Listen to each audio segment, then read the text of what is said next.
Welcome to my distance learning manifesto.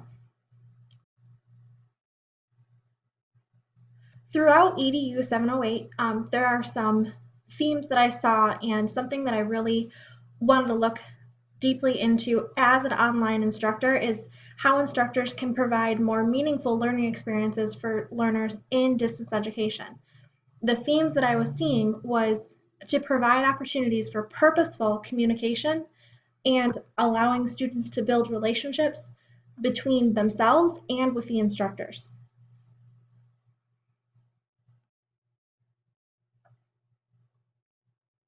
So with the technological advances that we have, the current students that are being born into the digital age. They're being born as digital natives, and the way that they communicate and build relationships with one another is different than what the digital immigrants are used to. Students nowadays can maintain friendships completely online and get to know each other just as well as they could have if they did meet in person. So the educational world needs to take advantage of how students are communicating online in distance learning experiences. Some technologies and strategies that can allow for this are developing a strong social presence, using video communication, using micro lectures, and integrating more student collaboration within distance education. So integrating these different strategies will allow for students to interact in new academic ways that are purposeful and are going to relate to how they do communicate in their personal lives online already. So starting with social presence is a complex but essential piece to the success of distance learning. In her position paper on the centrality of social presence in online teaching and learning, Kaya J. Bentley defines social presence as visible activities such as posting, commenting, responding, and participation in group and community activities. So why do we need social presence? Why is this so important for distance education? Well, Kimberly Vincent Layton discussed Vygotsky's theory that social integration and social interaction plays a fundamental role in the process of cognitive development. In essence, social presence is a critical element in the learning process. Vincent Layton also mentions that student-to-student interaction is the first type of interaction that must be implemented into these courses, into the distance learning courses. Also, the National Standards for Quality Online Courses have a standard under communication and interaction stating the course provides opportunities for appropriate instructor to student and student to student interaction to foster mastery and application of the material. So multiple people are saying that social presence is extremely important in the enhancement and ability for students to learn. Kristen Anderson also wrote about a student survey at Kent University on what students thought about their online courses. The survey found that students missed the interactions with the professors. Students are craving the guidance, feedback, and help from the professors that they get in the face-to-face classes. At Great Lakes Cyber Academy, this is something we are fantastic at by using our homeroom model. Students are always getting that guidance and immediate feedback from their homeroom teachers, so that instructor to student relationship is very strong. So communication is happening every day between the instructors and the students. Those relationships are built between them with the homeroom model. Teachers are using texting, emails, phone calls, whichever webmails, anything. They are developing a very strong social presence with their homeroom students. However, the student-to-student contact and relationships that students should be building while they're in high school is seriously lacking.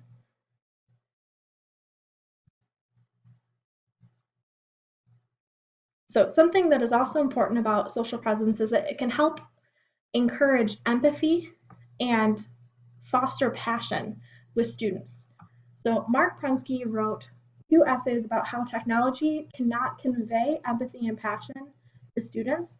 Actual teachers are needed for that. With the homeroom model, we have this covered with instructors. But we all know that students learn best when they learn from each other. We need to encourage the student-to-student communication for them to develop empathy for one another and feed off of each other's passions. So some of the areas of improvement that we can have at our school. Live lessons. The students are interacting in live lessons, but only a fraction of our population are coming, and it ends up being instructor-led instead of student-led. Course discussions is another area of improvement. Students can dialogue, they can post. It's a real-life posting, but the material and expectations of the discussions, according to our curriculum, are limiting how the students are able to talk to one another and what they're allowed to talk about. We could elaborate more on those. Collaborative work. Our curriculum is not designed with any group work. This is a piece that we need to embed as an alternative so we can encourage more interactions between students. Extracurricular groups. We do have clubs, but they're directed by someone with the company, not someone on our teaching staff. So we should be providing occasions for students to meet, whether virtually or in person, in extracurricular groups with a purpose that one of our teachers monitors so we can see that social presence being developed.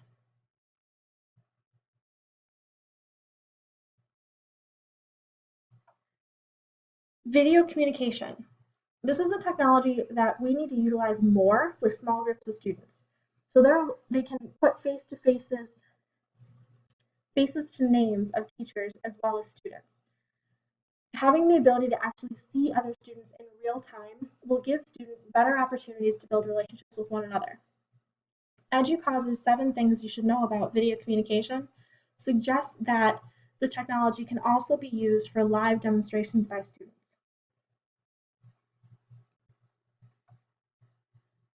So video communication is a technology students often use in their personal lives with FaceTime and Skype. As Mark Prensky mentions in his Digital Natives, Digital Immigrants article, the current generation are digital natives and they're accustomed to using this type of technology to receive and share information quickly and build their personal relationships. By incorporating video communication between students into live lessons, we're speaking the language of the digital natives and allowing them to communicate in a way they already know how to.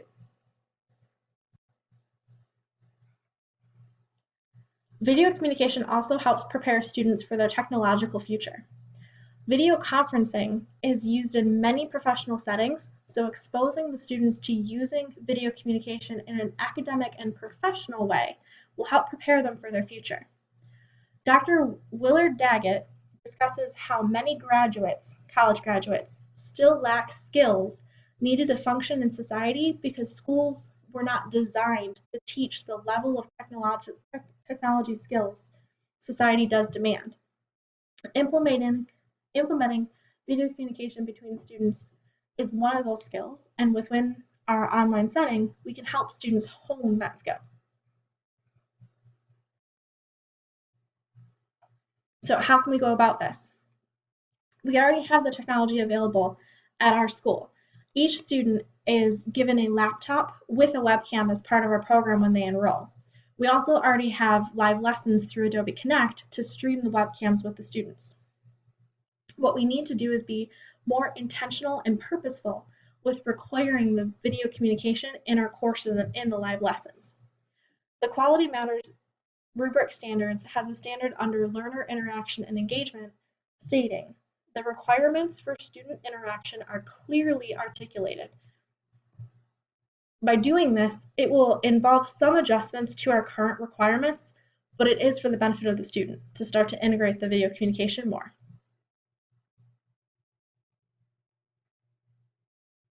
Student-created micro-lectures. So EDUCAUSE 7 things you should know about also discusses the benefits of using micro-lectures as part of instruction. So the definition, micro-lectures are short, pre-recorded videos students can view repeatedly as they progress in the course. To encourage more student-to-student interaction, we could also have the students create their own micro-lectures as assessments to share with their classmates.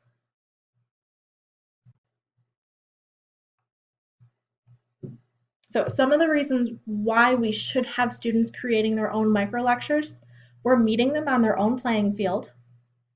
They can demonstrate their passion and develop empathy for others.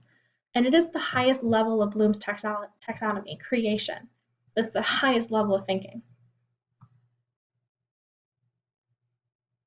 So meeting them on their playing field. The digital natives of the generation are using videos to communicate and build relationships with one another on multiple sites, including creating YouTube videos. Mark Prensky suggests that taking technology the digital natives are using in their lives and applying it towards their education is only going to make education better.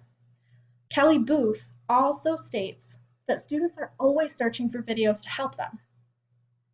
The digital natives think and process information differently than we do. So it's easy to make the connection that if they think differently, they present the information differently as well. So students watching micro lectures created by other students will most likely be able to process the information easier and apply it easier because they already think along the same paths as compared to us digital immigrants.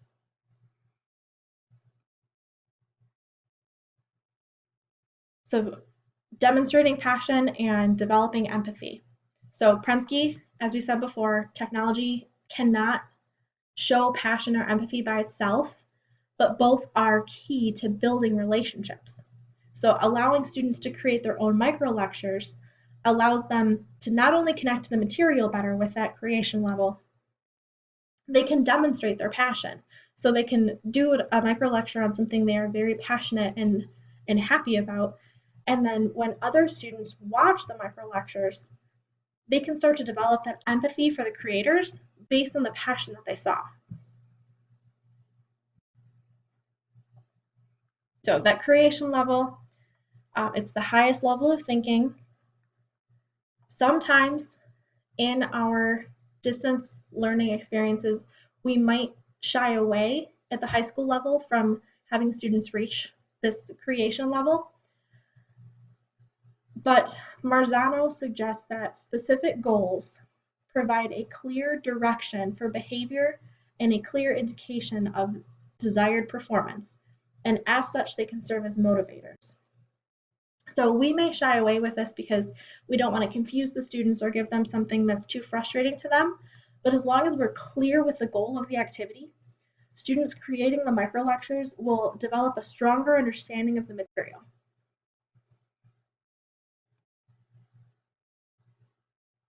Integrating more student collaboration. So the Guide to Teaching Online Courses identifies the ability to foster collaboration as a skill that online teachers must employ in courses through discussions, group projects, and team activities.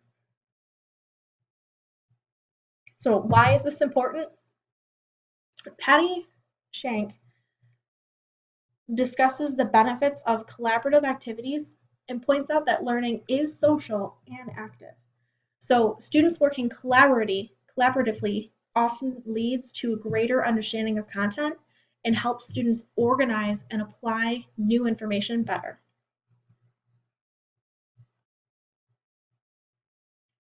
So how does this play into learning is social, that social presence I talked about before? According to LaJoy Renee Spears, in order for collaboration to happen, students must have social interactions. Well, social interactions occur through the development of social presence. As we stated before, social presence is lacking in our school. So as a result, we're missing collaboration as well. You have to have social presence in order to have collaboration in a distance learning experience.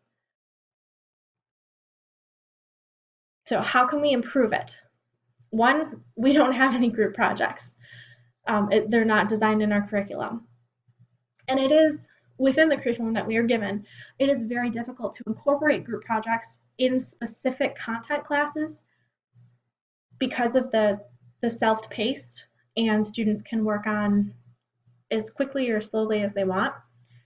However, we could integrate cross-curricular projects that require skills and general topics that all students can demonstrate knowledge of while they are in high school.